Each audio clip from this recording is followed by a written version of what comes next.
one more step towards the grave.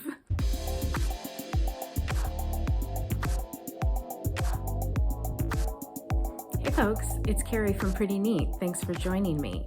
If you're new here to my channel, welcome. I share new videos here every week about organizing and decluttering your home and adopting a minimalist mindset. So I hope you'll hit the subscribe button and stick around. Today, I want to talk to you about one of my favorite things to do at the start of a new year, and that is choosing my word of the year. This is sometimes referred to as one little word. It's something I've been doing for the past 6 years, and it's been a really beneficial practice for me. I did talk about this last January, and I'll be sure to link that video in the description box below. So the practice of choosing a word of the year is different for everyone, but personally, I find that choosing a word helps me to just have a little bit of focus going into a new year. I think about what kinds of things I would like to cultivate in the upcoming year. I think about maybe what I could use a little bit more of in my life or something that I'm curious about. And I choose a word around that, and I basically use it sort of as a guide for the upcoming year, as my theme. And I find it's particularly helpful at points of decision making. I can say, well, I have these two options. If my word was to guide me, which direction would it push me in?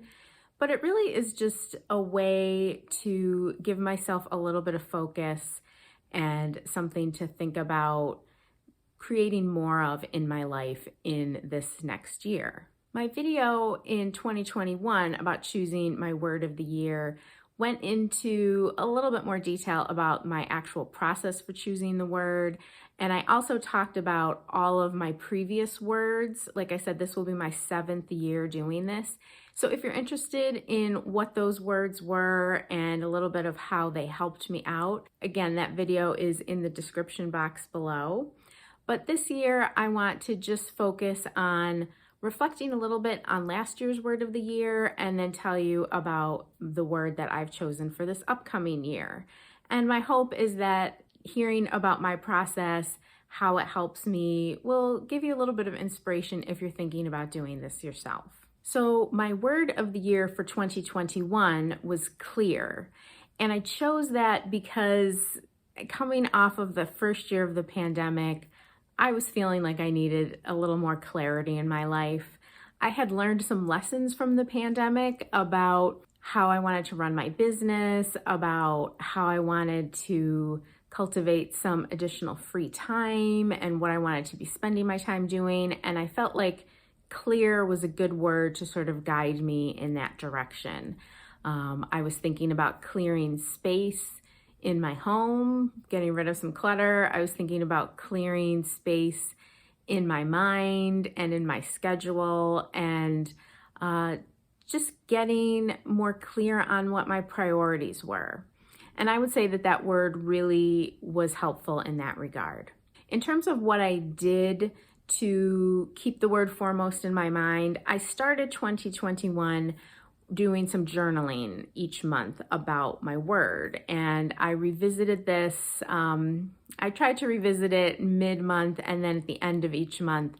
And I just had a couple of questions. I was asking myself how the word clear was showing up for me, and also what I got clear on during that last month. I will say that that journaling activity lasted for exactly 3 months. I did it for January, February, March, and then I abandoned it. That often happens with any of my projects like this, but I will say that I had some really great insights during those first 3 months that I wrote down, and I think that I really carried those through with me for the remainder of the year. One of the big lessons that I learned from focusing on the word clear in 2021 was I got clear on the fact that I had really been focusing so much of my energy and attention on my work. And I am not a person that really thinks of myself as being a workaholic, but it really became clear to me that that is indeed what I was. I was spending so much of my time thinking about work, even when I wasn't engaged in work. It was just something that was always there. And that was a good realization for me. It was a little bit sobering. Basically, I came to the conclusion that I don't want to be like that. I don't want to be always focused on work. I want to be more present in the time that I'm not spending working. The word clear really helped me to kind of hone in on that idea. I journaled one month about the fact that a big reason why I took the steps to start my own business and become self-employed were so that I could spend more of my time doing the things that I really wanted to do.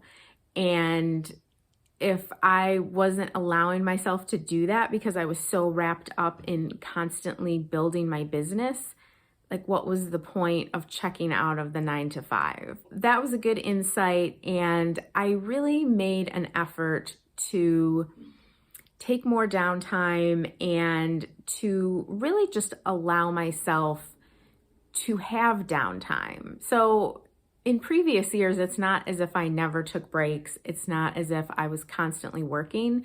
But like I said, I was always kind of constantly processing things related to work, even when I wasn't engaged in work. And I tried to really disconnect more in 2021. A few other things that became clear to me last year were that I really needed to raise my rates for my business. I had not done so for years. I became clear on the fact that I am an expert. I've been running my business for 7 years now. I was worthy of being compensated fairly for that. And so that was a big step that I took, that my word kind of helped me process and be comfortable with. I also did some journaling about my social interactions and how best to get enough interaction and yet not be drained by those interactions. I am introverted, and so it's kind of a delicate balance for me. I can easily get overwhelmed and exhausted by interacting with people, even if it's online, even if it's phone calls or emails or whatever. Getting clear on the fact that those are my limitations was really helpful in 2021 as well. So this year, I really didn't get into the idea of choosing a word until very late in the game. Usually somewhere in the fall, I start thinking about words, but this year, it just was kind of out of sight, out of mind. Like I said, my journaling practice fell off early in the year. I was wrapping up December and really thinking maybe I wouldn't do a word this year. I wasn't really feeling compelled. And then, I don't know, at the 11th hour, I decided that I do get value from this practice. I did want to choose another word.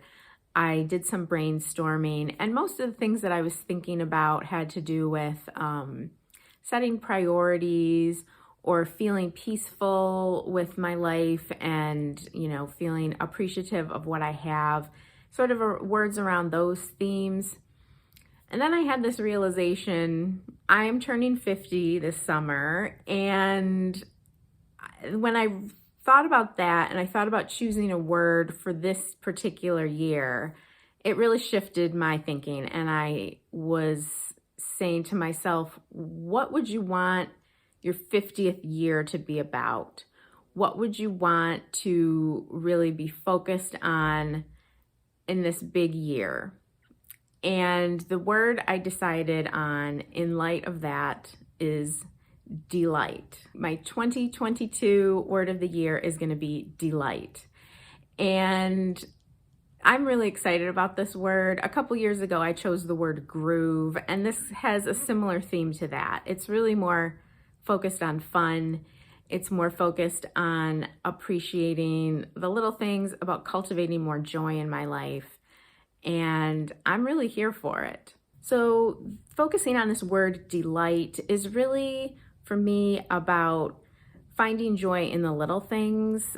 I learned some lessons last year about taking breaks, about allowing myself to really be present in the moment and enjoy that more. That is still an ongoing process. I'm not here to say that I'm an expert at that yet, but I think that focusing on moments of delight in my life however small they are, is really going to be a healthy thing for me. One thing that I struggle with often is giving myself downtime if I don't feel like I deserve it. So if I have had a pretty unproductive work day, it's hard for me to unplug at the end of that because I feel like I haven't really accomplished what I set out to. And there's kind of that running list still in the back of my mind. Well, you didn't get this done, you didn't get that done. I really want in 2022 to let some of that go and to have more of a work schedule where I have a cutoff point of the day. And once that time has been reached, I'm just going to try to set work aside with the idea that, it's going to be there in the morning. When I get up tomorrow, I can address it then. And I need a few hours in the evening to just chill out, to work out, make dinner, and not be thinking like, oh, I should send that email tonight, or I should work on that thing. So my plans for how I'm going to practice this word of the year.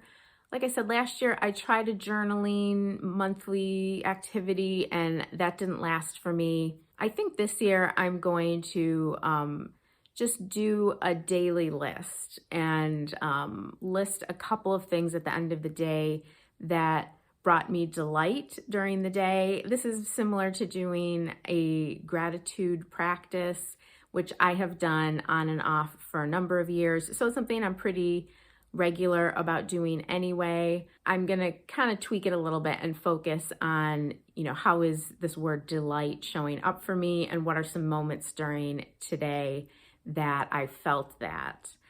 And I have found with doing this type of practice, like a gratitude practice, it really does help to shift your focus towards those positive things. And then I have created a wallpaper for my phone with the word on it, and a little reminder about my birthday as well. Again, it's not so much that I'm like, oh my God, I'm turning 50, but it does feel a little bit momentous, and it's something that I just want to acknowledge. And I want to feel excited and good about having a big birthday and not feel like, one more step towards the grave. So that's my 2022 word of the year.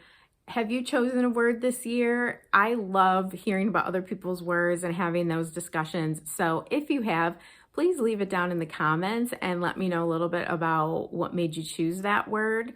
Again, I will link to my last year's word of the year video down below in the description box if you want to check that out. If you liked this video, please hit the like button. It really helps my channel out. And don't forget to subscribe. I share new videos here every week about organizing and decluttering your home and adopting a minimalist mindset.